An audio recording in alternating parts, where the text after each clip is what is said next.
গরিবদের candle light dinner মনে হয় কিছুটা এরকমই হয়, তাই না? তো দেখো কালকে রাতে বসে পড়েছিলাম আমরা ক্যান্ডেল লাইট ডিনার করতে। আর প্রচুর প্রচুর খাবার অর্ডার দেওয়া ছিল, সেগুলো কিন্তু নিয়েও চলে এসেছি আমরা। আর সমস্ত কিছু একে একে দেখাবো, কারণ প্লেটে আর জায়গা নেই, তার জন্য কিন্তু একে একে বের করে তোমাদেরকে দেখাবো। তোমরা পুরো ভিডিওটা দেখতে থাকো। অনেকদিন পর আমি ভিডিও এডিট করছি, তো আমার একটু ভুল ত্রুটি হতে পারে, সবাই একটু ক্ষমা করে দিও। প্রথমে কিন্তু এটা ছিল চিকেন বাফটা বা এরকম কিছু একটা, আমি এক্স্যাক্টলি নামটা ভুলে গেছি সত্যি কথা। আর তারপরে এদিকে ছিল কিন্তু তন্দুরি রুটি। আর হ্যাঁ, আমাদের স্যালাডটা কিন্তু আমাদের নিজস্ব মানে ঘরে তৈরি করা, আমরা নিজেরা ঘরে তৈরি করেছি স্যালাডটা কোথা থেকে কিন্তু কিনে নিই।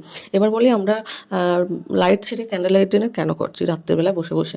তো দেখো আমাদের ভীষণ পরিমাণে ঝড় বৃষ্টি হয়েছিল, তো যার কারণে আমাদের কারেন্ট চলে গেছিলো। তো আমরা কি করব, কারেন্ট চলে গেছিলো। আর তখন প্রায় 11:30 বেজে গেছিলো।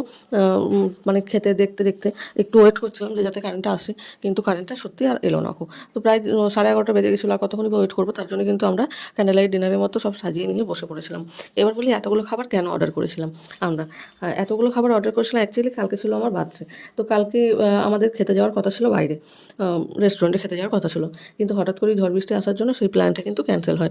তো যেহেতু প্ল্যান ক্যান্সেল হয়ে গেল, তাই আমাদের পাশেই একটা রেস্টুরেন্ট ছিল, সেখান থেকে কিন্তু ও খাবার নিয়ে এসেছিলো আমার হাজব্যান্ড। তো কারণ কিছু কিছু জিনিস অর্ডার দেওয়া ছিল ওই রেস্টুরেন্টে, আগে থেকে যেগুলো অর্ডার দিতে হয় কিছু কিছু জিনিস। তো সেই কারণে কিন্তু ওখানে যেহেতু অর্ডার দেওয়া ছিল, সেগুলো তো আর ক্যান্সেল করা যাবে না, যেহেতু ওদের বানানো হয়ে যাবে। তো ও কিন্তু রুমে নিয়ে চলে এসেছিলো।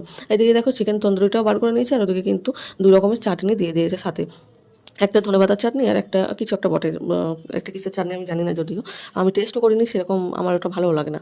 যাই হোক, আর ওদিকে ছিল কিন্তু মাশরুম দো পেঁয়াজা ছিল, আর কিন্তু নান পরোটা ছিল। যাই হোক, আমাদের ডিনার তো কালকে এইভাবেই সম্পন্ন হলো। তো তোমাদের কার কার ভালো লেগেছে ভিডিওটা অবশ্যই বলবে। আর তোমরা কে কে আমার মতো এইভাবে নিয়ে খেয়েছো বা খাওয়ার ইচ্ছা আছে সেটাও একবার বলবে। যদিও আমি এত খাবার খেতে পারিনি, কিছুটা রাখা আছে। প্রথমে আমরা ভেবেছিলাম যে হ্যাঁ খেতে পারবো। যাই হোক, তন্দুরি রুটিও বেশি ছিল না, আর তোমার নানও বেশি ছিল না।